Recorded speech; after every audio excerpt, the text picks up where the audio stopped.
बहुत शुक्रिया शाह साहब और तमाम लोगों को खुशामदीद कहते हैं।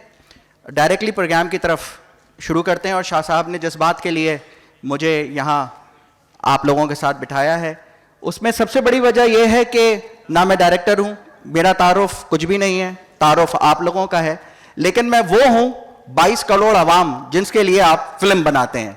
तो हमें पता है कि हम क्या देखना चाहते हैं। मैं इनकी नुमाइंदगी कर रहा हूं जो यहाँ मौजूद हैं और जो बाहर लोग मौजूद हैं।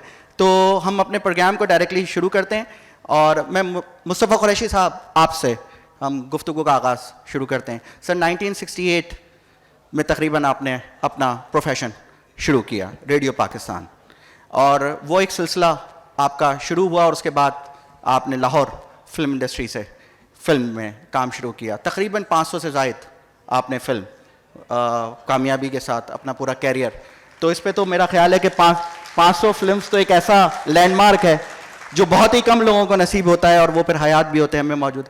हम बहुत प्राइड महसूस करते हैं सर आपके साथ अपने आप को एसोसिएट करते हुए। सर अब जो काम हो रहा है माशाल्लाह बहुत शानदार हमारा माजी रहा, हाल रहा, मुस्तकबिल आप किस तरीके से फिल्म इंडस्ट्री का आप देख रहे हैं? अस्सलाम वालेकुम। आपने रेडियो का जिक्र किया तो मुझे एक शख्सियत याद आई है, मेरे जहन में है। मैं चाहता हूं कि मैं उसके हवाले से ज़िक्र करूं। वो ऐसी शख्सियत है जो फ़न, शेर व अदब, ड्रामा के हवाले से बहुत अजीम शख्सियत है, जिसका हाल ही में कोई 3 दिन तकरीबन हुए कि इंतकाल हो गया। उसका नाम था फ़हमीदा रियाज़। बहुत बड़ा नाम। मैं इसलिए ज़िक्र कर रहा हूँ कि उनके साथ मेरा कोई 10-12 साल साथ रहा है रेडियो पाकिस्तान हैदराबाद में, जहाँ हमने ड्रामे भी किए। फ़हमीदा ने लिखे भी। फ़हमीदा ने गीतों भरी कहानी लिखती थी, हम पढ़ते थे, और नज़्म मुअर्रा में ड्रामे लिखे। उर्दू, जैसा कि ये आलमी उर्दू कॉन्फ्रेंस है, तो उर्दू के हवाले से इस कदर शुस्ता उर्दू उनकी थी कि मेरी मादरी ज़बान उर्दू नहीं है, लेकिन हम उनको सुन सुन कर सीखते थे। वो थी फ़हमीदा, अल्लाह उनको गरीक़ रहमत करे। उसके बाद आलमी उर्दू कॉन्फ्रेंस के हवाले से और कामयाब आलमी उर्दू कॉन्फ्रेंस के हवाले से मैं अहमद शाह साहब और दूसरे दोस्तों को मुबारकबाद पेश करता हूँ। और आलमी उर्दू कॉन्फ्रेंस का जैसे ही टाइटल मेरे सामने आया तो मैं, अब चूँकि माजी, हाल और मुस्तकबिल उन्मान है, तो माजी ही में चला जाता हूँ। वो तकरीबन 87 या 88 का दौर था जब एक आलमी उर्दू कॉन्फ्रेंस भारत के दिल्ली के प्रगति मैदान में इनेकाद हुआ था। नादरा जी बेहतर जानती होंगी। और वहाँ हमारे पाकिस्तान के तमाम चोटी के शुअरा मद्दऊ थे। फराज, परवीन शाकिर, कतील शिफाई, हबीब जालिब, अहमद नदीम कासमी साहब, मुनीर नियाज़ी साहब, जॉन एलिया, जाहिदा हिना, हिमायत अली शायर, कई शायर हमारे तमाम तकरीबन।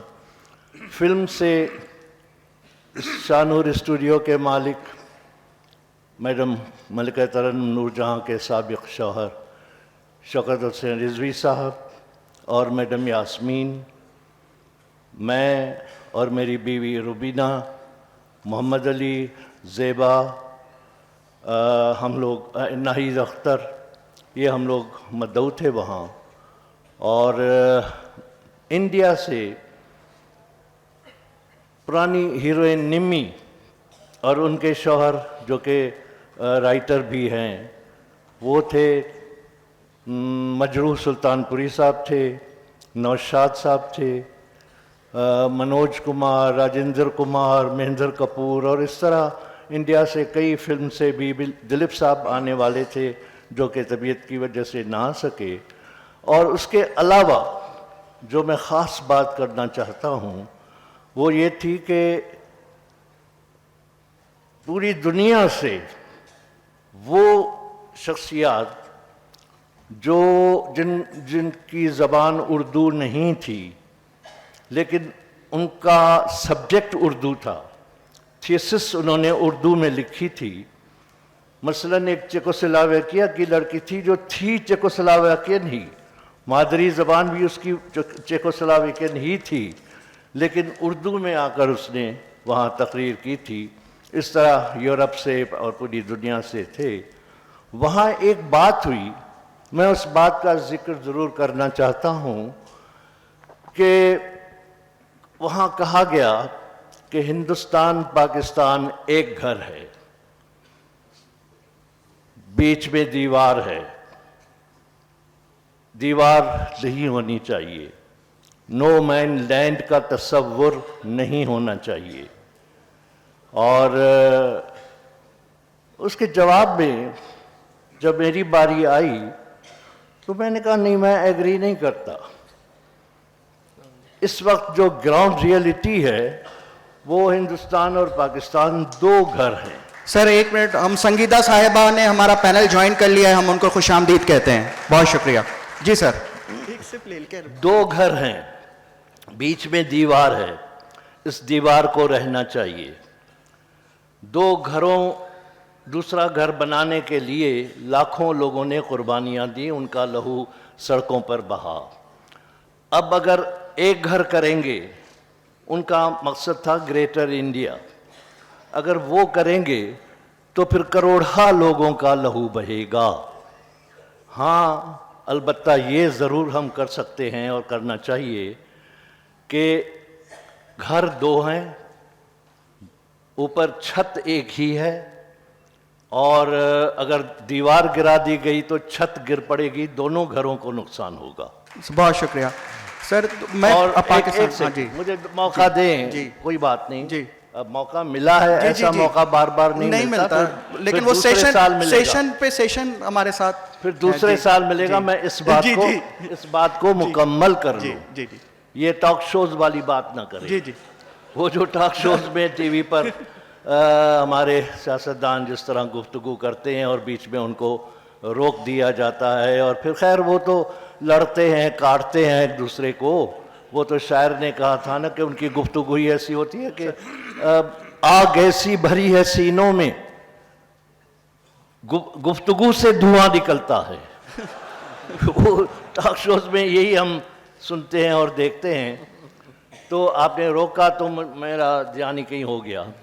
तो बहरहाल बात यह है कि उस दीवार में खिड़कियां हों, दरवाजे हों, रोशनदान हों, जिनमें से मोहब्बतों की महकारें आएं और जाएं। प्रागति मैदान का ओपन एयर थिएटर तकरीबन 70,000 लोगों की ऑडियंस थी। सब ने इसी तरह क्लैप की, एग्री किया मेरे साथ कि यस यही सही है, और हमारे तमाम शुरा ने मुझे मुबारकबाद दी। तो ऐसा ही होना चाहिए। अब आज ये जो हम सुन रहे हैं करतारपुर का कॉरिडोर, उसका बॉर्डर खोल दिया गया है, तो ये एक अच्छी बात है। पीपल टू पीपल, लोगों के साथ हम मिलें, आएँ जाएं, और इसी तरह दोनों मुल्क तरक्की करेंगे, दोनों मुल्कों के अवाम में खुशहाली आएगी, और यही हमारा मंजिल होनी चाहिए, यही हमारा मकसद होना चाहिए। अब आते हैं माजी, हाल और मुस्तकबिल। सर जबरदस्त। माजी अगर माजी की बात करोगे तो फिर तो भाई जब कायनात तख्लीक हुई थी तो वो भी तो माजी था। नहीं, आपको मालूम है सेशन चूंकि फिल्म पे है मुझे और बाद आप में पाकिस्तान- बारी नहीं देंगे आप, जी, मुझे जी। पता है। सुल्ताना आपा, बिस्मिल्लाह जी, सुल्ताना लेकिन आपा- फिल्म पर मैं बात करूंगा। जी जी, अभी आता हूं मैं आपकी तरफ। जी बिल्कुल। ये वादा कीजिए सबके सामने। जी जी जी सर, वादा। सुल्ताना आपा, 1974 में पीटीवी से आपका कैरियर स्टार्ट हुआ। उसके बाद हर दफ़ा एक फर्स्ट मूवर एडवांटेज आपने इनिशिएटिव्स लिए, चीज़ें ली। ये ख्याल आपको कैसे आया पाकिस्तान फिल्म सोसाइटी वाला? हम आज की बात करते हैं कि पाकिस्तान फिल्म सोसाइटी का आपका एक्सपीरियंस कैसा रहा, पहला फिल्म फेस्टिवल का आपका एक्सपीरियंस पाकिस्तान में आपने जो अभी किया है, उसका आपको कैसा रिस्पांस आया और ये ख्याल आपके जहन में कैसे आया? मेरा ताल्लुक इसी चीज़ से, जी और हुमायूं को हमेशा बताना पड़ता है, हुमायूं माइक ठीक करो, तो इसीलिए बहुत अच्छी बात। पहले मैं एक जुमला जी, कहूँ, प्लीज़। बहुत शुक्रिया कि आपने, मुझे बड़ी खुशी होती है कि मुझे मुस्तकबिल में लेते हैं, माजी, हाल, मुस्तकबिल। तो बहरहाल जो आपने कहा कि कराची फिल्म सोसाइटी का कैसे ख्याल आया, ये सही बात है कि मैं हमेशा ये सोचती रहती हूँ कि आगे की सोच होनी चाहिए, क्या करना चाहिए और क्या होना चाहिए, क्योंकि मैं सॉफ्ट इमेज की, हम लोग शुरू ही वहाँ से हुए हैं, तो सॉफ्ट इमेज की मैं बहुत कायल हूँ कि आपका नाम, आपकी चीज़ें जो हैं दुनिया में कहीं भी जाएं तो आपकी सॉफ्ट इमेज से जाएं, और सॉफ्ट इमेज में भी जो नई नई चीज़ें आती जाएं वो आगे बढ़ती जाएं, कहीं एक रुक के जो है चीज़ न, यानी ठहर न जाए कोई चीज़। तो जब ये पीटीवी और टेलीविज़न तो मैं करती रहती हूँ, जब फिल्मों की बात आई तो मैंने ये सोचा कि फ़िल्म तो कब की मर चुकी थी, हमारे पाकिस्तान में ख़त्म हो चुकी थी। अगर 80s 90s को आप देखें तो बिल्कुल ही कभी कभी चीदा चीदा कोई फ़िल्में बनती थीं, और उसके बाद ये हुआ कि हमारी जो सिनेमास थे बंद होने लगे, वहाँ प्लाजाज बनने लगे, तो इस तरह की चीज़ें होती थी, तो बहुत दुख होता था कि ये क्या हो रहा है। और मुझे अब बड़ी खुशी हुई जब 2007 से शुएब मंसूर ने अपनी पहली फिल्म खुदा के लिए, बोल, और इसी तरह महरीन जब्बार ने, और दूसरे जो नए पौध, अब ये बेग साहब बैठे हैं, हुमायूं बैठे हैं, जब ये चीज़ें शुरू होने लगी तो एक दिल में तक़वियत आई कि जब ये चीज़ें शुरू हुई हैं तो इनको अब बंद नहीं होना चाहिए, इनको आगे चलना चाहिए। किस तरह चलना चाहिए? उनके लिए ऐसी चीज़ें हम जो हैं रास्ते हमवार करें कि ये कहीं रुके नहीं ये कारवां। तो ज़ाहिरी बात है, ये तो वो हैं जो एक्टर और डायरेक्टर, प्रोड्यूसर, लेकिन इन सब के लिए गवर्नमेंट का साथ देना और जो हमारे इस तरह के आर्ट को सराहने वाले लोग हैं, इनका साथ देना बहुत ज़रूरी होता है। ये सोच के ये हमने एक फ़िल्म सोसाइटी बनाई थी, जिसमें इशरत हुसैन साहब, शर्मीन उबैद चुनाए, अमीना सैयद, जावेद जब्बार और दूसरे एक दो लोग थे जो से मोहब्बत करने वाले हैं।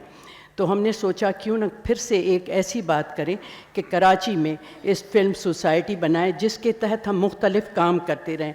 जो बच्चे अच्छी फिल्में बनाना चाहते हैं या आता है तो उनको किस तरह हेल्प करें आगे, या किस तरह से ऐसी चीज़ें कि दुनिया को पता चले कि हम क्या फिल्में बना रहे हैं।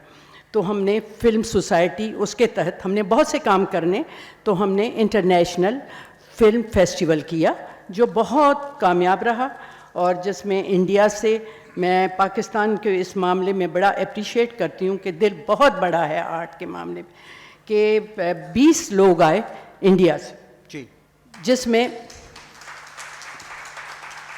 बाहुबली के डायरेक्टर और दूसरे डायरेक्टर, प्रोड्यूसर्स आए, राइटर्स आए।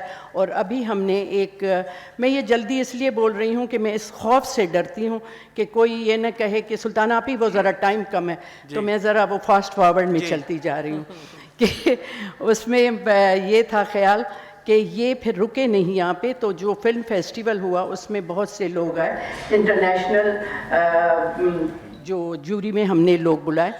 अब हमने उसकी कंटिन्यूटी में वर्कशॉप्स कराए, क्योंकि अगर हम एक फेस्टिवल करके रुक जाते हैं ना तो ये बात अच्छी नहीं होती। इसलिए हमने सोचा कि इसके वर्कशॉप्स जो हम कॉन्स्टेंटली करते जाते हैं। अभी हमने स्क्रीन प्ले के लिए वर्कशॉप कराया, जो बहुत बड़ा हमारा स्क्रीन, क्योंकि हमारी स्क्रीन प्ले जो है वो ज़रा सा वीक है, बाकी हमारे डायलॉग्स या स्टोरीज़ जो हैं वो बहुत अच्छी हैं। तो इसलिए हमने वो वर्कशॉप कराया था। इंडिया से हमने बंदा जो प्रोफेसर जो बहुत अच्छा जो इसको जो यूनिवर्सिटी में पढ़ाते हैं वहाँ पे स्क्रीन प्ले, उनको बुलाया। तो आगे भी हम ये चीज़ें करना चाहेंगे और मैं समझती हूँ कि जिस तरह से ये बेड़ा उठाया है उसमें हमें बहुत सी चीज़ें करनी है जो करते जाएं। बहुत शुक्रिया। हुमायूं सईद साहब, 1996 में कैरियर का आगाज़ होता है आपका एक म्यूज़िकल ड्रामे से, ये जहाँ से। उसके फ़ौरन बाद आपको मेन स्ट्रीम का पहला ड्रामा बढ़ा, जी जी, जिसमें अब तुम जा सकते हो। खालदा रियासत साहब के साथ, खालदा रियासत साहिबा के साथ और उनके साथ सानिया सईद साहिबा, उनके साथ आपका कैरियर का आगाज़ होता है और पहले ही साल बेस्ट एक्टर का अवार्ड आप जीतते हैं।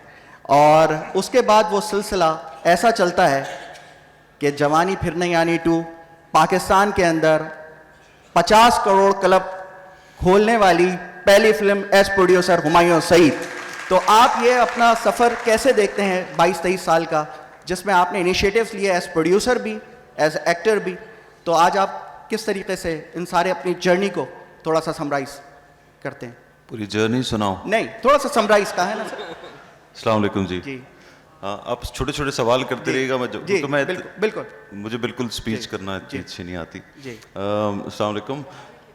अच्छा, जवानी इसमें फिर एक चीज़ का इजाफा करूं, जब आपने शुरू किया उस वक्त वालिदैन से बहुत ज़्यादा आपका झगड़ा था, नाराज़गी थी, उसके बाद इतनी कामयाबी, वो सारी चीज़ थोड़ी सी, क्योंकि ऑडियंस सुनना चाहती है एक्टर को, उसका टाइम भी जी। और उसकी थोड़ी सी। अजी वो नाराज़गी झगड़ा नहीं था असल में।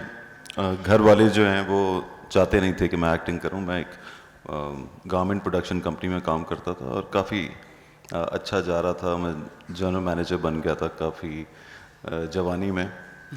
जब भी वो चल रहा है सिलसिला अभी तक। तो घर वालों को लगा कि मैं उस वक्त वो सुनते थे पीटीवी पे इतने पैसे नहीं मिलते, या यदि एक्टर बनने जा रहा है तो पता नहीं क्या करेगा। तो मैं छुप छुप के एक्टिंग करने जाता था। मुझे 1-2 ड्रामों में काम मिला, उसके पीछे वो किस तरह मिला वो सब मैं नहीं बता रहा जी। और फिर जब मेरे फादर को जिस अपार्टमेंट में रहता था वहाँ नमाज़ पढ़ने जाते थे अब्बू, और उसके बाद जब वहाँ लोग उनको मिलते थे बोलते थे भाई रात को तुम्हारे बेटे का ड्रामा देखा, तो वो बहुत अच्छा लगा। तो तारीफ़ें उन्होंने जब सुनी तो उनको लगा कि मेरे बेटे की इज़्ज़त हो रही है और इज़्ज़त मिल रही है। तो फिर मेरे माँ बाप ने मुझे इजाज़त दे दी कि तुम करो, छुप के क्यों करते हो, इजाज़त लेके करो।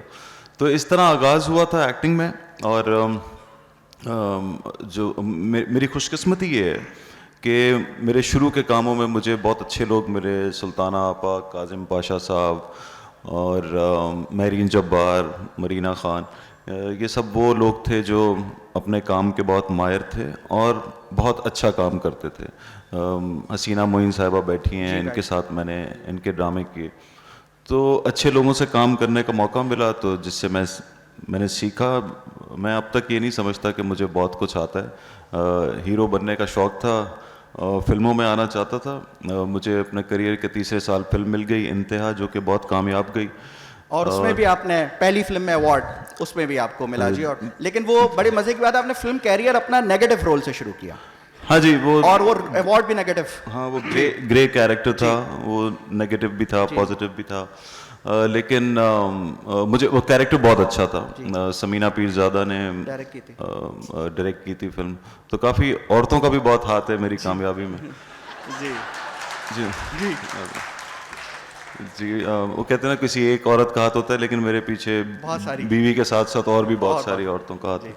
और सब ने मुझे काफ़ी माशाल्लाह कामयाबी मिली। और बता ही रहा था कि फ़िल्म के अंदर जब मैंने काम किया तो उस वक्त फिल्में यहाँ बनना बंद हो गई।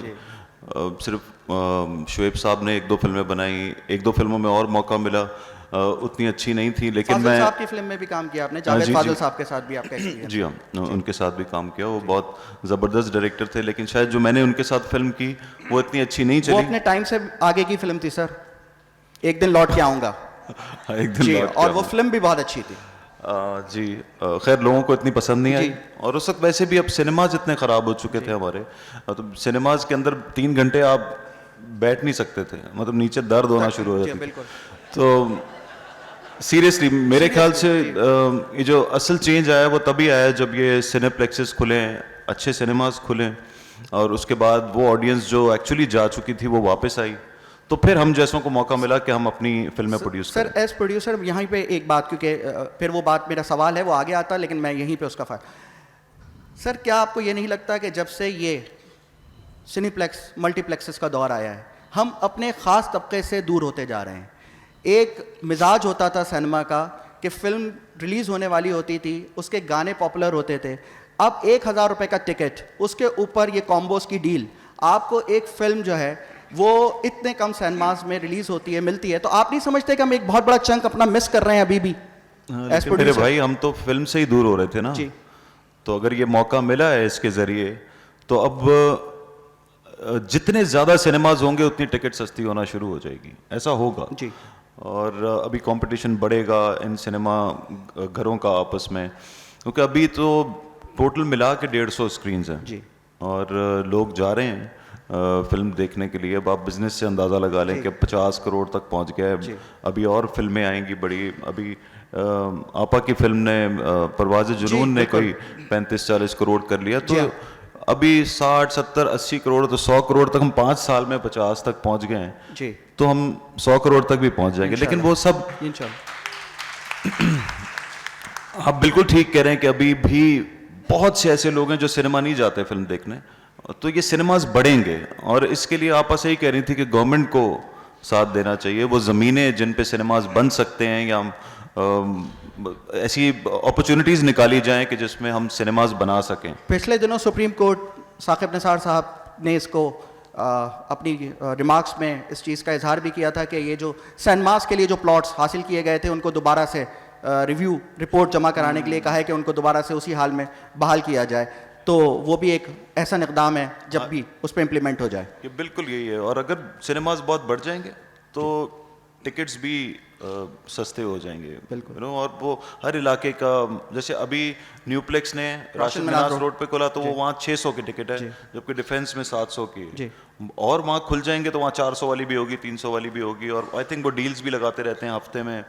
कोई स्टूडेंट्स के लिए डिस्काउंट्स हैं और वीक के डेज फैमिली आ जाए, कोई वीक के 2 दिन जो है वो डिस्काउंट्स हैं, तो इस तरह के बहुत सी डील्स आएंगी। संगीता साहिबा, आपने एज चाइल्ड स्टार अपने कैरियर का स्टार्ट किया, लेकिन उसके फौरन बाद एज डायरेक्टर आपने सोसाइटी गर्ल, जी, मतलब एकदम से आप चाइल्ड स्टार और उसके बाद एकदम से इतनी बड़ी फिल्म मार्केटो लारा अपने वक्त की आपने, तो वो आपका जो सफ़र था इतनी जल्दी, वो आपने कैसे तय किया? और फिर उसके बाद आपका नाम, मैं अभी देख रहा था, थोड़ा सा रिसर्च कर रहा था, तो पाकिस्तान में शमीम आरा साहिबा और आपका नाम हिंदुस्तान में कोई भी फीमेल डायरेक्टर से ज़्यादा कामयाब नामों की लिस्ट में मौजूद है। ये हमारे लिए बहुत बड़े एजाज़ की बात है कि हम इस शोबे में, फिल्म डायरेक्टर की मैं बात कर रहा हूँ, फीचर फिल्म में, हम उनसे आगे हैं इस तरीके से।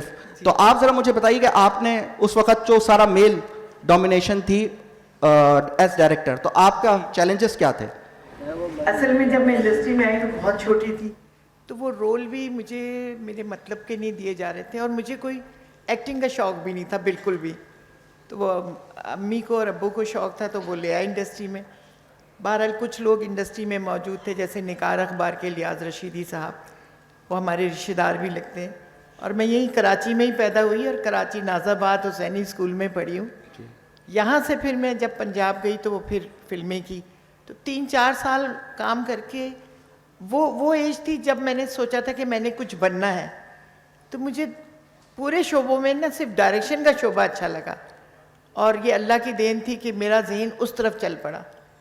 सिर्फ मुशाहिदे से मैंने कोई असिस्टेंट ही नहीं की किसी डायरेक्टर की। अब पहली फिल्म जब मैंने अनाउंस की है तो अब्बू रात तक, इलियास भाई भी आ गए वहीं लाहौर, रात तक मुझे बनाते रहे। मैंने कहा नहीं, डायरेक्शन मैं ही दूंगी, नहीं तो मैं फिल्मों में काम भी नहीं करूंगी।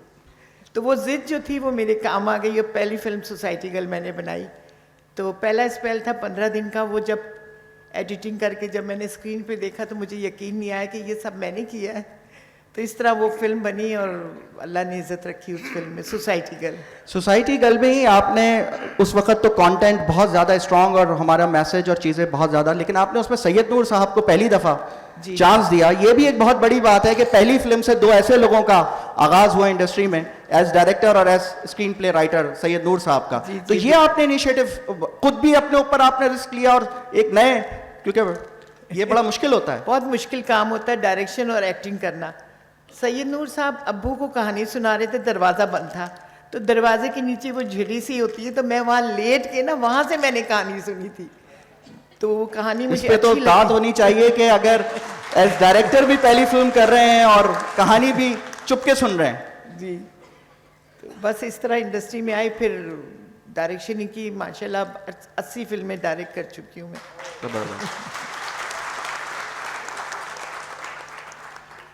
और अभी भी ये सिलसिला चल रहा है? जी, जी सिलसिला हाँ, चल रहा है। अभी भी आपकी अंडर प्रोडक्शन जी, फिल्म्स इस वक्त सेट मौजूद है? इंशाल्लाह। अभी तो कल मैं अमेरिका जा रही हूँ, फिर मैं फरवरी में मैंने रखा है थर में, जो आजकल थर में हो रहा है, उसमें मैंने एक आर्ट मूवी जिस तरह मुट्ठी भर चावल बनाई थी, जी। इसी तरह वो फिल्म बनाऊंगी। जबरदस्त।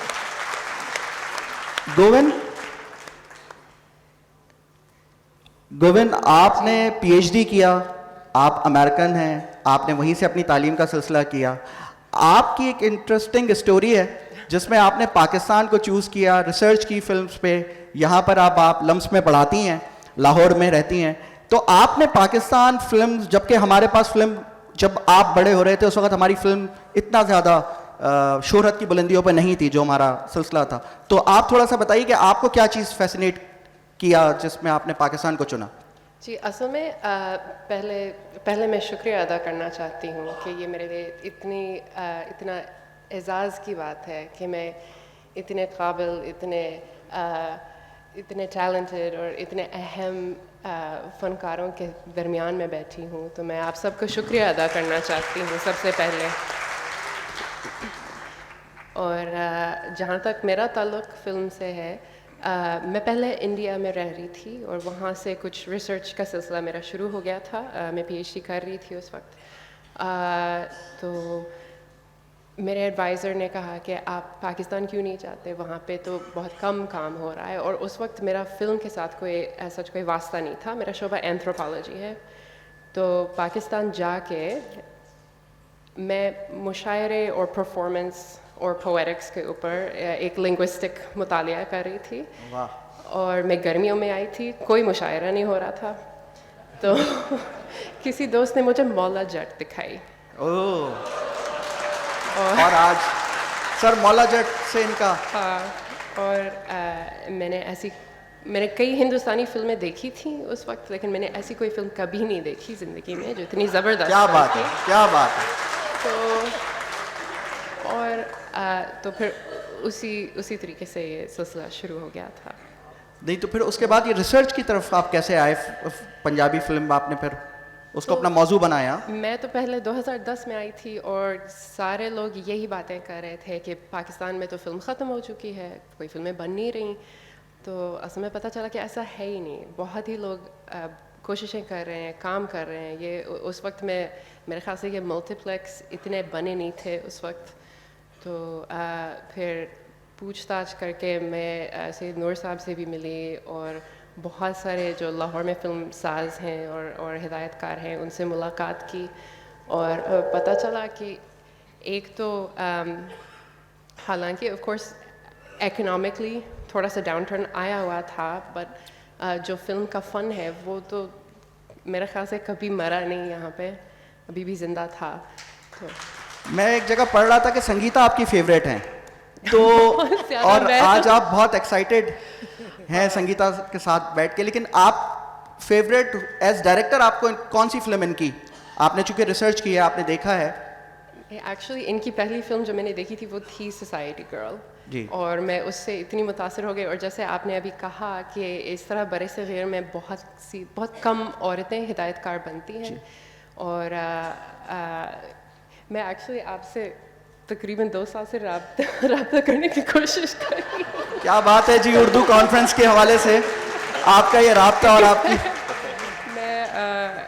मेरी एक कलीग है यूनिवर्सिटी ऑफ कैलिफोर्निया में जो पाकिस्तानी औरतों के ऊपर जो फिल्में बनाती हैं और फिल्मों में काम करती हैं, वो उसके ऊपर एक किताब लिख रही हैं और हम दोनों आपसे बहुत सालों से इंटरव्यू करना चाह रहे हैं और मिलना चाह रहे हैं, क्योंकि ये एक और अगर पाकिस्तान की फ़िल्मों की तारीख़ को देखी जाए, इस वजह से मुझे फ़ैसिनेट करती है कि ऐसी फ़िल्में हालांकि शायद प्रोडक्शन वैल्यूज़ का शायद कमी है लोगों के नज़र में, या शायद इक्विपमेंट या तरबियत की कमी हो, बट मैं समझती हूँ कि जो ख़यालात हैं या जो बुनियाद फ़िल्म की जो रखी जाती है यहाँ पे, वो इतनी मज़बूत है, इतनी क्रिएटिविटी है यहाँ पे, जो बहुत कम जैसे अभी बात मैं कर रही थी किसी से औरत राज फिल्म के बारे में, ऐसी फिल्म तो कहीं नहीं बनी नहीं सकती पाकिस्तान के सिवा, इतनी क्रिएटिव, बहुत सारे लोगों ने वो फिल्म देखी भी नहीं है जिसका आप औरत राज जी। मैं लम्स में पढ़ाती हूँ और मैं कोई 2 हफ्ते पहले एक क्लास पढ़ा रही थी और औरत राज के बारे में बात कर रही थी, तो मैंने अपने स्टूडेंट से पूछा कि रंगीला कौन थे, कौन जानता है, कौन बता सकते है, कोई नहीं बता सका। इतना अजीम, यही मैं टैलेंटेड जी, और कोई बता ही नहीं सकते। तो मैं समझती हूँ ये यहाँ पे फिल्म मेकिंग में मसले कम हैं और फिल्म देखने में कुछ ज़्यादा मसला है मेरे ख्याल से, फिल्म को अप्रिशिएट करने वाले कम हैं, ये मसला है। नदीम बेग साहब जी, अस्सलाम वालेकुम जी। अस्सलाम वालेकुम। यहाँ से मैं आपको इस गुफ्तगू में शामिल करता हूँ। माशाल्लाह बहुत कलील अरसे में टीवी से सफ़र शुरू हुआ, लगातार कामयाब सीरियल्स, ड्रामे मुख्तलिफ़ चैनल्स के लिए, फिर एकदम प्यारे अफजल, और उसके बाद फिल्म, और फिल्म भी पहली ही सुपर हिट, और उसके बाद माशाल्लाह अब आपकी हैट्रिक कंप्लीट हुई है। और जिस तरीके से सिनेमा जिस तरफ जा रहा है, अभी गोविंद ने जो बात की, हम इसी बात को आगे बढ़ाते हैं कि आप फिल्म जब बनाते हैं एज डायरेक्टर, तो आपके लिए बॉक्स ऑफिस होता है, पब्लिक होती है, प्रोड्यूसर होता है, या कहानी होती है एज डायरेक्टर? आई थिंक ये सब कुछ ही मिला जुला होता है, लेकिन सबसे इम्पोर्टेंट चीज़ कहानी होती है। कोई भी चीज़ लिखने के लिए, बनाने के लिए, शायरी करने के लिए, कोई ड्रामा लिखने के लिए आपको एक इंस्पिरेशन की ज़रूरत होती है लाइफ में, एंड कोई चीज़ आपको इंस्पायर करती है, कोई इमोशन इंस्पायर करता है, तो फिर आप उसके ऊपर कुछ कहना चाहते हैं। तो हमारा भी यही है, any director including my self, कि जब आपको कोई ऐसी कहानी इंस्पायर करती है तो फिर आपका दिल करता है कि ये बात कही जाए और उसको सिनेमा पे कही जाए या टीवी पे कही जाए। नहीं, तो उसमें आप कभी भी ये चीज़ मद्देनज़र नहीं होती कि ये फिल्म ये पिक की जाए तो इसमें इतना ज़्यादा अवार्ड्स आ सकते हैं, कोई ऐसी बात, कभी अवार्ड्स मद्देनज़र नहीं होते आपके? नहीं, लेकिन अवार्ड का सोच के कभी फिल्म नहीं सोची। किसी चीज़ ने इंस्पायर किया तो उसके लिए सोची। अवार्ड अगर मिल जाए तो बहुत अच्छी बात है, क्योंकि आपके बराबर में असल ना में मिले तब आपके बराबर में जो साहब बैठे हैं, हुमायूं सईद साहब, माशाल्लाह 5 लक्स स्टाइल अवार्ड तो जीते हुए हैं, उसके बाद हम TV award, ARY award, Geo award, PTV award, national award, सारे अवार्ड लेके बैठे हैं। इनसे तो पूछना है कि व्हाट नेक्स्ट, क्योंकि ये जश्न भी करके आए सन 2000 में हिंदुस्तान में। तो आपके कभी ये चीज़ मद्देनज़र नहीं होती आपकी? नहीं, ये चीज़ जहन में नहीं होती। सक्सेस आप चाहते हैं, कोई भी चीज़ आप बनाने जाएं तो आपका दिल करता है कि इसको ज़्यादा से ज़्यादा लोग देखें और उनको पसंद भी आए, तो ये बात आपके दिल में होती है that anything that you making वो ज़्यादातर लोगों तक पहुँचे और वो अप्रिशिएट हो। थैंक ये पूरा सोच के बनाते हैं, कहते हैं यार इसका कितने, तुम्हारे ख्याल में हुमायूं कितना करेगी? 40 देखा ना, ये वो बात है अंदर की जो हुमायूं, ये है एक्चुअली हुमायूं और खुद सोचते हैं ये बात, ये मेरे पे डाल रहे हैं बिला जी, मैं मजाक करो। नहीं, बात ये होती है कि अचीवमेंट होती है, मेरा ख्याल है कि अचीवमेंट का ख्याल होता है कि मेरी चीज़ बेहतर से बेहतर हो, बाकी ये उस वक्त कहाँ होता है कि बनाते हुए ये जहन में नहीं। चलें एक सवाल अब, क्योंकि आप तीनों से मैं इसी वक्त फ्लोर पे रखता हूँ। एज प्रोड्यूसर तो ज़ाहिर है सुल्ताना आपा और आप हुमायूं साहब मौजूद हैं यहाँ पे, और एज डायरेक्टर ये जो मुकाबले की फ़िज़ा आप लोगों ने एज प्रोड्यूसर भी, हम सिर्फ ईद पे फिल्म इस वक्त कामयाब करा रहे हैं। मतलब इस पूरे साल अगर हम देखें तो हमारी अदर देन ईद 2 फिल्मों ने बेहतर बिजनेस किया है, जिसमें एक केक थी, दूसरी तीफा इन ट्रबल थी, जो कि हमारे फेस्टिवल पीरियड में रिलीज़ नहीं हुई। बाकी ये कितना रुझान मुनासिब है कि हम ईद के बगैर भी अपनी फिल्मों का कंटेंट कब इतना स्ट्रांग होगा कि हम ईद के बगैर भी अपनी फिल्में कामयाब करा सकें। नहीं, ये तो आपने देख लिया ना, जैसे तीफा बहुत अच्छी फिल्म थी तो वो ईद के बगैर भी रिलीज़ हुई तो वो चली जी। और जो फिल्म भी अच्छी है जी। वो चलती है चाहे ईद हो या ना हो। अच्छा, हमारे साथ क्या होगा, क्योंकि साल में कम फिल्में बनती हैं हमारी, तो कोई क्योंकि पहली फिल्म आई तो वो बकरा ईद पे आई थी, दूसरी साल फिर बकरा ईद पे आई, तीसरे साल फिर बकरा ईद पे आई। जी। मैं जिस दिन जी 3 साल लगातार ईद पे ही फिल्म, बल्कि 4 साल आफरीदी को भी आप जी, ले लें तो वो भी बिल्कुल। वो ईद के 2 हफ्ते बाद 2 लगी हफ्ते थी, बाद बट लगी थी। तो हमारा कुछ टाइम ही ऐसा बन टाइम फ्रेम ऐसा आ जाता है कि हमें बकरा ईद पर रिलीज़ करनी पड़ती है। लेकिन अगर जहाँ मैं दूसरी फिल्म, जैसे इस साल मैं 2 फिल्में प्लान कर रहा हूँ, तो इंशाल्लाह हम बकरा ईद पे आएंगे ही आएंगे, उसके बाद दिसंबर में हम एक और फिल्म लेके आएंगे। तो जब 2-3 फिल्में लाएंगे तो हो जाएगा। लेकिन ऐसा नहीं है कि ईद पे फिल्म लाना लाजमी है, उसके अलावा फिल्म चल नहीं सकती। लोगों को डर ज़रूर होता है कि यार ईद पे लोग बहुत ज़्यादा निकलते हैं, तो सबकी ख्वाहिश होती है कि हमारी फिल्म ईद पे लग जाए, ऐसा होता है। मगर अगर फिल्म अच्छी है तो वो कभी भी लगा दें, वो चलेगी। तो एज डायरेक्टर आपको सर प्रेशर नहीं होता मुकाबले का, क्योंकि भाई तो हमारे पास फिल्में कम बन रही हैं, लेकिन जब आप मुकाबले पे इस वक्त हमारे 3 डायरेक्टर्स की फिल्म बकरा ईद पे मौजूद थी, तो एज डायरेक्टर आप कैसे प्रेशर उसको हैंडल करते हैं कि मेरी सबसे मुख्तलिफ होनी चाहिए, या क्योंकि आप अच्छा या और एक बात और, जब हम फिल्म शुरू करते हैं तो सर क्या सोच के शुरू करते हैं कि हमने ईद पे लगानी है? नहीं, ऐसा बिल्कुल नहीं है। और फिल्म आपने बहुत पहले प्लान की होती है, यानी ये जो फिल्म अब हम करने जा रहे हैं वो हमने 1 साल पहले सोची थी, और तब ये नहीं पता था कि कौन सी फिल्म इसके सामने आएगी। सो ये प्रेशर इवेंचुअली उस वक्त आता है जब फिल्म रिलीज़ होने वाली होती है, लेकिन मेकिंग के वक्त ये प्रेशर आपके जहन में नहीं होता। सिर्फ यही प्रेशर होता है कि लोग बैठे हुए हैं और वो आपकी फिल्म देख रहे हैं, उनको कैसी लगनी चाहिए, उनको अच्छी फिर जब वो कोई और फिल्म आती है तो फिर हम बोलते हैं अबे यार ये कहाँ से आ गई यार। यही बात ये मुझे बोलता है यही बात मैं हुमायूं ये क्यों आ रही है, मैं क्या करवा रही हूँ, बोला। यही बात मैं सुल्ताना आपा यहाँ से आपको शामिल इसलिए करूँगा कि परवाज़ जुनून को रिलीज़ होने के टाइम पे उससे पहले सेंसर ने क्लियरेंस के लिए रोक लिया था, और फिर ये हुआ था कि एंड टाइम पे शायद 2 फिल्में रिलीज़ होंगी, लेकिन फिर तो आप बताइए कि आप लोगों के ताल्लुकात एज प्रोड्यूसर जब एक साथ फिल्म में आते हैं ताल्लुकात नहीं, खराब नहीं लेकिन वो पूछना और ताल्लुकात ख़राब हो ही नहीं सकते, इसलिए कि मेरा ख्याल है कि दोनों जो इस वक्त बैठे हुए हैं वो पॉजिटिव सोच के लोग हैं, तो इसलिए हमें इस बात का नहीं होता। लेकिन डेफिनेटली जब आप काम कर रहे होते हैं तो आपको 2 अच्छी चीज़ें होती हैं, तो आपको एक डर खौफ होता है कि मेरी बेहतर चली जाए, लेकिन ये कभी नहीं होता कि किसी को गिराओ या जो। मैं कुछ चीज़ें ही कहना चाह रही हूँ जो आपके क्वेश्चन में तो नहीं आई, लेकिन मैं ये सोचती हूँ कि क्योंकि ये मैंने कहा कि ये सिलसिला शुरू रहना चाहिए, उसके लिए कुछ तजावीज़ थी जो पिछले साल भी जो मतलब गवर्नमेंट ने भी थोड़ा सपोर्ट किया था कि कुछ होना चाहिए, मतलब सपोर्ट से ज़्यादा मैं ये कहूँगी कि उन लोगों ने इनकरेज किया था।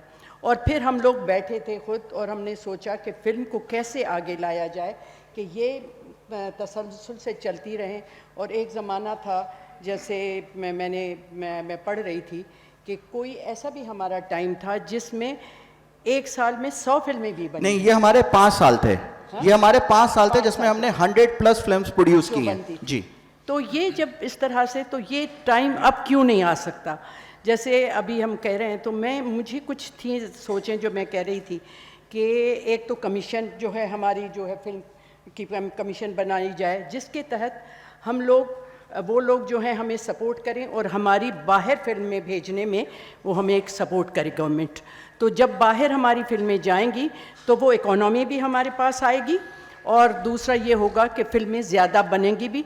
और वो जो नए में बच्चे, ज़ाहिर सारे मेरे लिए यहाँ बच्चे हैं, कि वो आएंगे तो उनकी इनकरेजमेंट भी होती है।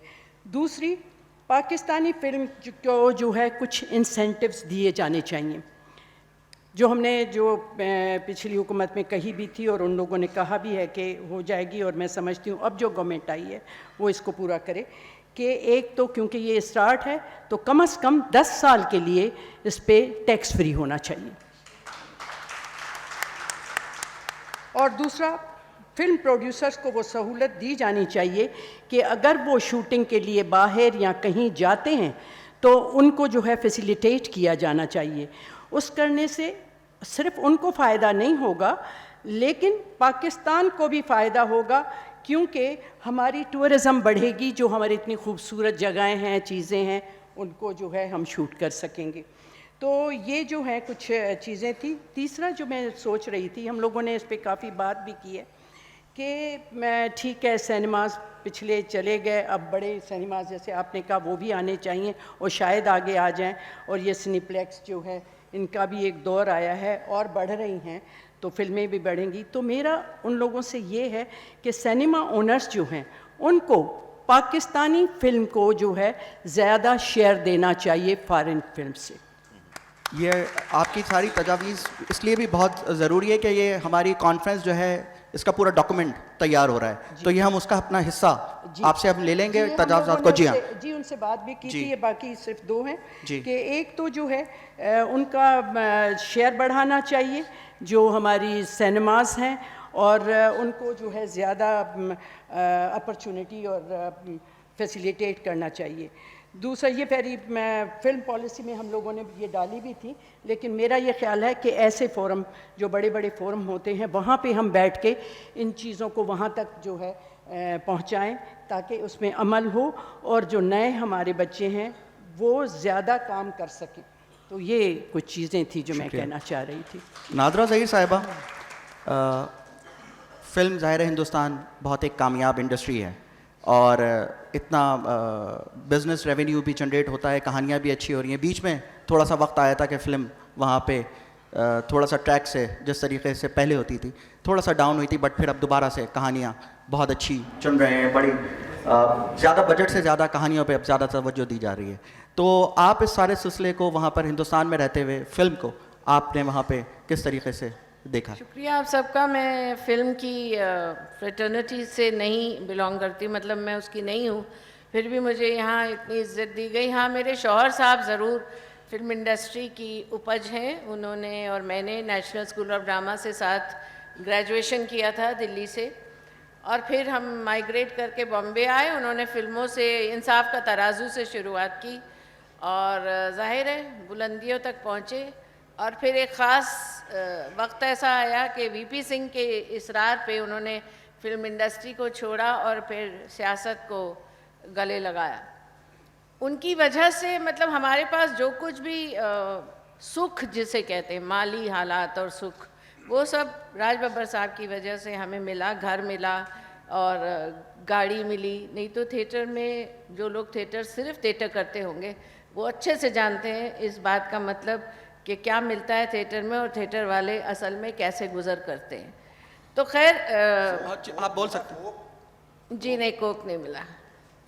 खैर मैं इस जुमले का, कोक वाले जुमले का मेरी बातों से क्या ताल्लुक़ था मैं समझी नहीं। मैं अर्ज़ करता हूँ जी सर, इस माइक को- मैं लोग जो यहाँ बैठे थे उन्होंने इतनी प्यारी प्यारी बातें रज़िया उमानी के बारे में सुनी, तो उसमें आपने कोक का तस्करा किया था कि हम कोक पीते हुए देखते थे लोगों को।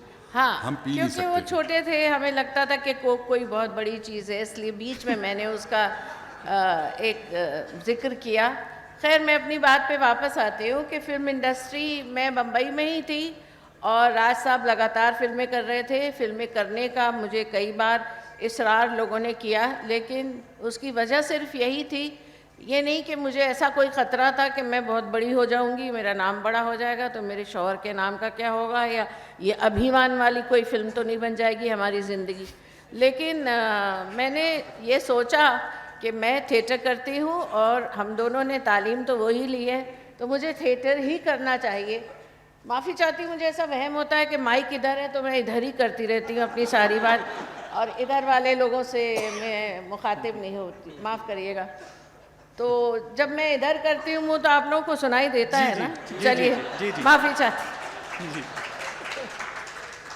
बहरहाल बहुत बहुत बहुत साल बाद गुरविंदर चड्ढा, जो मेरी बहुत अच्छी दोस्त हैं, जो लंदन में रहती हैं और डायरेक्टर हैं, फिल्म डायरेक्टर हैं, और उन्होंने मुझे कहा कि ब्राइड एंड प्रेजुडिस में जो माँ का रोल है मिसेस बेनेट का, वो मैंने किया और बहुत सबसे ज़्यादा उसमें मुझे कैसा मतलब अच्छा ही काम किया था मैंने, मैं अच्छी एक्ट्रेस हूँ तो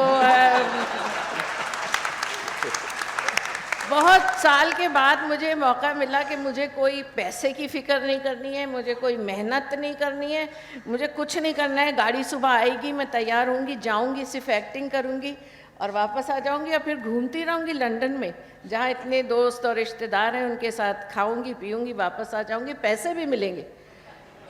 तो पैसे का जो अट्रैक्शन होता है फिल्म इंडस्ट्री का, वो बड़ा ख़तरनाक होता है आपको। अगर आप थिएटर के हैं, मैं फिल्म इंडस्ट्री बहुत बड़ी चीज़ है, पर मुझे ऐसा लगता है कि जो काम मैं करती हूँ यानी थिएटर, उससे मुझे इतनी मोहब्बत है और इतनी ज़्यादा इश्क है मुझे उससे कि मैं कभी हमेशा के लिए थिएटर छोड़ दूँ कि मुझे फिल्म इंडस्ट्री में ज़्यादा पैसे मिलेंगे, ये मुमकिन नहीं। फिल्में हमारे यहाँ अच्छी बनती हैं, पाकिस्तानी फिल्में हम लोगों तक बिल्कुल पहुँचती ही नहीं हैं, इसलिए मैं अपने आप को इस लायक नहीं समझती, इस पोजीशन में नहीं हूँ कि मैं पाकिस्तानी फिल्मों पे कोई कमेंट करूँ। जी, हाँ, इसलिए मैंने आपने कुछ फिल्मों के बारे में हमने सुना और एक फिल्म हमारे यहाँ रिलीज़ हुई खुदा के लिए, और हम लोग ऐसे हो गया कि अरे और पाकिस्तानी फिल्म आई यार, चलो चलो सारे लोग, और फ़ोन कर कर के हम लोगों ने एक दूसरे को कहा चलो खुदा के लिए देखने जाना है। और वाकई जब हम लोगों ने वो फिल्म देखी तो हमारे परखचे उड़ गए कि वाह क्या फिल्म है, क्या फिल्म है। और अपने फिल्म डायरेक्टर्स पे बहुत गुस्सा भी आया कि भाई ऐसे हालात में रहते हुए, ऐसे मुल्क में, ऐसी मुश्किल हालात में, बार बार नहीं कहना चाहिए, माफ़ी चाहती हूँ, मुश्किल हालात, लेकिन इतनी अजीम फिल्म बनाई और इन लोगों के पास सब कुछ है और ये घटिया कमर्शियल फिल्में। लेकिन रिसेंटली हमारे यहाँ बहुत अच्छा चेंज आया है, चाहे वो हिंदी मीडियम हो, चाहे वो कोई भी, बेहतरीन फिल्में आजकल बन रही हैं, एक से एक फिल्में। तो मैं उसके बारे में बात नहीं करूँगी, आप सब बेहतर जानते हैं, मैं ज़रूर देखना चाहूँगी, लेकिन आप लोग कोशिश करें कि किसी तरह आपकी बहुत अच्छी फिल्में जो हैं वो कम से कम वो तो हमारे यहाँ रिलीज़ हो सकें। कैसे हो सकेंगी मुझे नहीं मालूम। जी, मुनव्वर सईद साहब, सर अभी नादरा साहिबा ने जो बात कही कि एक आर्टिस्ट के लिए ज़रूरी होता है कि उसका मीडियम वो डिफाइंड, जैसे थिएटर की एक्टर थी, फिल्म की ऑफ़र भी हुई एक फ़िल्म की, लेकिन ये समझ रही थी कि मेरे लिए ज़्यादा बेहतर थिएटर है। हमारे पास सर जैसे टीम्स अलग बन रही हैं, T20, टेस्ट मैच, वनडे, एक नया फॉर्मूला आ गया कि हर फॉर्मेट की टीम। आप भी समझते हैं क्या तीनों मीडियम के लिए आर्टिस्ट अलग होने चाहिए, जो हमारी रेडियो, टीवी, फिल्म, थिएटर, या इस तरीके से ये वर्सटैलिटी का काम है? देखिए, मैंने जो अपनी ज़िंदगी में ये परफॉर्मिंग आर्ट्स का जो शुरू किया वो थिएटर से किया था। थिएटर मेरी पहली मोहब्बत है, मेरा पहला इश्क है।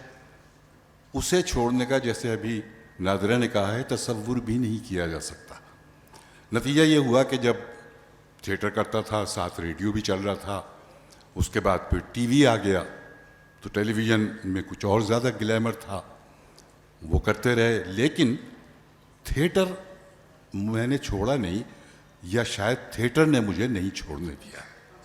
फिल्मों में चला गया, जैसे ये कह रही हैं, नादरा बता रही थी कि फिल्म में पैसा बहुत मिलता है और कुछ ज़्यादा मेहनत नहीं करनी पड़ती। थिएटर में बहुत मेहनत करनी पड़ती है, पैसा कम मिलता है। लेकिन मैंने फिल्म्स के साथ साथ भी थिएटर से अपना ताल्लुक़ जोड़े रखा। मैंने थिएटर से अपना ताल्लुक़ ख़त्म नहीं किया, कर ही नहीं सकता था। पहली मोहब्बत कौन भूल सकता है, पहला इश्क कोई नहीं भुला सकता। अच्छा, जहाँ तक फिल्म माजी, हाल, मुस्तकबिल का ताल्लुक़ है, तो माजी की तो बातें कर ली हैं, और भी हैं जो माजी की बातें कर रहे हैं। मैं माजी बईद की बात करूँगा, क्योंकि मेरा ताल्लुक़ अब माजी बईद से है। 50 साल मुझे हो गए जी मुताल्लिक़ हुए हुए। तो माजी बईद में मुझे याद है, उस वक्त मैं फिल्म में नहीं आया था, कि हमारे यहाँ हिंदुस्तान की फिल्में रिलीज़ होती थी और हिंदुस्तान में हमारी फिल्में भी रिलीज़ होती थी। 50s की बात है, अर्ली 60s तक भी ये चलता रहा। मैं मुस्लिम यूनिवर्सिटी अलीगढ़ में पढ़ता था 1960 में मैं पाकिस्तान आया, तो मैंने पहली पाकिस्तानी फिल्म अलीगढ़ में देखी थी, उसका नाम था कातिल। वो बहुत खूबसूरत फिल्म थी, बहुत अच्छी फिल्म थी। हम जैसे अभी नाज़र ने कहा कि भाग के गए कि भाई पाकिस्तानी फिल्म आई है, चलो देखें देखें, तो हम भी तमाम जो हम साथी, हम लड़के थे, उस ज़माने में लड़का ही था मैं, तो वो जो साथी लड़के थे हम चुपके से निकल के, क्योंकि उस ज़माने में यूनिवर्सिटी में पाबंदी थी कि आप रात को हॉस्टल से निकल नहीं सकते, तो एक बाथरूम बने हुए थे पीछे, वहाँ से हमने तोड़ के एक खिड़की बना ली थी और उसमें से निकल जाते थे हम। रात को 9 से 12 के शो देख के आते थे। खैर वो कातिल देखी, बहुत कामयाब फिल्म थी वो। उसके बाद जब यहाँ आए तो मैंने ये देखा कि हिंदुस्तान की फिल्में भी रिलीज़ होती थी और पाकिस्तानी फिल्में भी होती थी, आमने सामने होती थी। आन एक फिल्म थी दिलीप साहब की, दिलीप साहब और की। नादरा थी। दिलीप साहब का कौन आशिक नहीं है, ये बैठी हैं, ये बहुत बड़ी आशिक जी जी सभी हैं सर, है ना। तो वो फिल्म रिलीज़ हुई, उसके बिल्कुल सामने एक पाकिस्तानी फिल्म रिलीज़ हुई थी, कातिल ही थी वो फिल्म। दोनों फिल्मों ने जुबली मनाई, सिल्वर जुबली, आन ने भी, कातिल ने भी, लाहौर में। क्यों कि फिल्में अच्छी थी, तो जब फिल्में अच्छी होंगी तो लोग देखेंगे। ये नहीं होगा कि नहीं नहीं हिंदुस्तानी फिल्में यार वो उसमें दिलीप है तो भाई यही देखेंगे हम, वो नहीं देखते। ऐसा नहीं हुआ, दोनों फिल्में देखी गई और दोनों ने जुबली मनाई। अच्छा एक चीज़ और अर्ज कर दूं, क्या अहमद शाह नजर आ गए? सर आपने याद दिला दिया, अब आपने खुद याद अच्छा। दिलाया उनको। अहमद शाह से बड़ा डरता हूं भाई, वो किसी वक्त भी आके माइक लेके अच्छा साहब बहुत शुक्रिया, खुदा हाफिज, वो आ गए। उन्होंने यही कहा, ये देखें सर आपने याद दिलाया। देख लिया आपने, think of the devil and devil is there. अरे हमारी जान है ये, और ये सब इसी की मेहनत और इसी की कोशिश और इसकी टीम की कोशिश का नतीजा है कि जो हम सब लोग यहाँ बैठे हुए हैं। सर आप बात मुकम्मल कीजिए। अच्छा अब बस बात खत्म कर रहा हूँ, मुझे पता है कि जी सिर्फ 2 मिनट रह गए हैं अगले सेशन को शुरू होने में। नहीं वो मैं ये कहता हूँ कि मेरा ईमान है कि सिनेमा नेवर डाइज। वाह, सिनेमा मरता नहीं, मर ही नहीं सकता। हॉलीवुड में जहाँ इतनी बड़ी बड़ी इंडस्ट्रीज़, फिल्म बनाने के इदारे, कोलंबिया और 20th सेंचुरी फॉक्स वगैरह वगैरह वगैरह, तो जब टेलीविज़न आया अमेरिका में तो लोगों को घर बैठे एक खिड़की नसीब हो गई और लोगों ने देखना शुरू कर दिया और सिनेमा देखने नहीं जा रहे थे। नतीजा ये हुआ कि ये बड़ी बड़ी जो हमारे 20th सेंचुरी फॉक्स वगैरह ये नीलाम हो गए, लेकिन लोग सर जोड़ के बैठे जिनका ताल्लुक सिनेमा से था, सर जोड़ के बैठे, उन्होंने नई नई चीज़ें, बहुत सी ऐसी चीज़ें कि जो टेलीविज़न पे नहीं हो सकती थी वो उन्होंने फिल्म में 3D वगैरह वगैरह वगैरह ये उन्होंने बनाई, ईजाद की, अच्छी फिल्में बनाई। उसके बाद फिर लोगों को वापस सिनेमा हॉल्स की तरफ ले आए। हमारे साथ भी यही हुआ, हमारी इंडस्ट्री बैठनी शुरू हो गई, हम भी सर जोड़ के बैठे, लेकिन फ़र्क सिर्फ इतना था कि सर खाली थे। सर बेग साहब, मैं यहाँ पे अब जो वक्त है, जो साइबर स्पेस है और जो चीज़ें, नेटफ्लिक्स भी आ चुका है और वेब सीरीज़ का भी दौर है, आप पाकिस्तान के कंटेंट को वेबसाइट के ऊपर एज डायरेक्टर चीज़ें आप किस तरीके से देख रहे हैं कि हमारा फ्यूचर यहाँ पर, फिल्म तो अब हम रिवाइवल की तरफ है, आपने भी, हुमायूं साहब ने भी जैसे बताया कि आगे काम हो रहा है, जहाँ आप एक फिल्म कर रहे थे आप अपना 100% कर रहे हैं, 2 कर रहे हैं, ऐसे और इदारे भी कर रहे हैं। नबील कुरैशी साहब हमारे साथ पिछले दफ़ा इस मौजूद थे कॉन्फ्रेंस में, वो भी अपने बता के गए थे चीज़ें। तो आप क्या देख रहे हैं इसमें, नेटफ्लिक्स और वेब सीरीज़ और डिजिटल पे इस मीडियम को जाते हुए? एक डायरेक्टर्स के लिए सर उन पे वापसी आएगी जी, क्या बोला उन्होंने? नहीं वो मुस्तफ़ा जी, ये एक अपॉर्चुनिटी है उन सब लोगों के लिए जी, जो फिल्म मेकिंग में, टेलीविज़न सीरीज़ में जो लोग भी काम कर रहे हैं यहाँ पे, चाहे वो टेक्नीशियंस हैं, डायरेक्टर्स हैं, राइटर्स हैं, एक्टर्स हैं। ये वाला मीडियम इवेंचुअली उसने ग्रो करना ही करना है। लोगों को आहिस्ता आहिस्ता टीवी पे अपने ड्रामे अपने वक्त पे देखने हैं, अपने टाइम के हिसाब से देखने हैं। तो फिर टीवी में बहुत तब्दीली आएगी, कहानियों में बहुत तब्दीली आएगी। ये एक ऐसी चीज़ है जो कि वक्त के साथ साथ बढ़ेगी।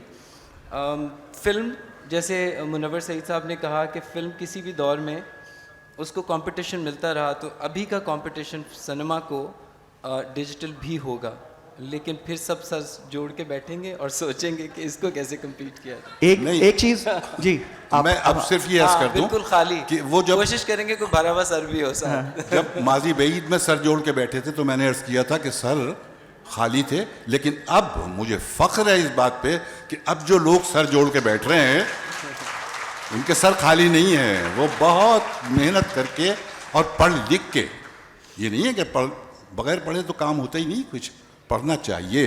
बगैर पढ़े ना कोई अफसाना लिख सकता है, ना कोई शायरी कर सकता है, ना कोई थिएटर कर सकता है, ना फिल्म बना सकता है। पढ़ना बहुत ज़रूरी है, मुताला। और अब एक ये चीज़ बच्चे जो और हैं, है जी, ये मुताले के भी आदी हैं और मेहनत भी करने के आदी हैं। इंशाल्लाह अब हमारी फिल्म तरक्की कर रही है और मुझे उम्मीद है कि बहुत जल्द मुस्तकबिल करीब में बेइंतहा तरक्की करेगी इंशाल्लाह।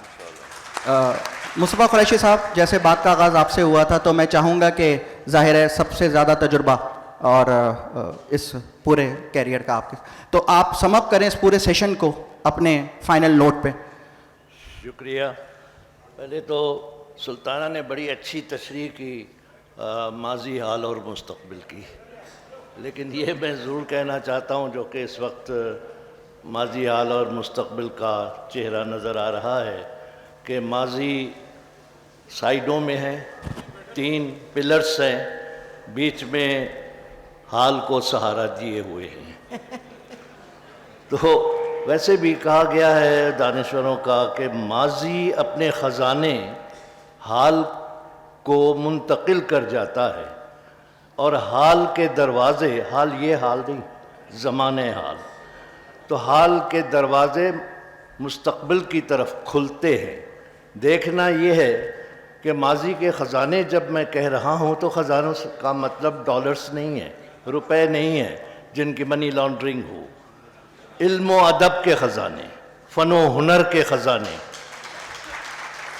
और वो जब हाल को मुंतकिल होते हैं तो हम अपने गिरेबानों में झांक कर देखें क्या हमने इन ख़जानों से कुछ इस्तिफ़ादा किया कि नहीं।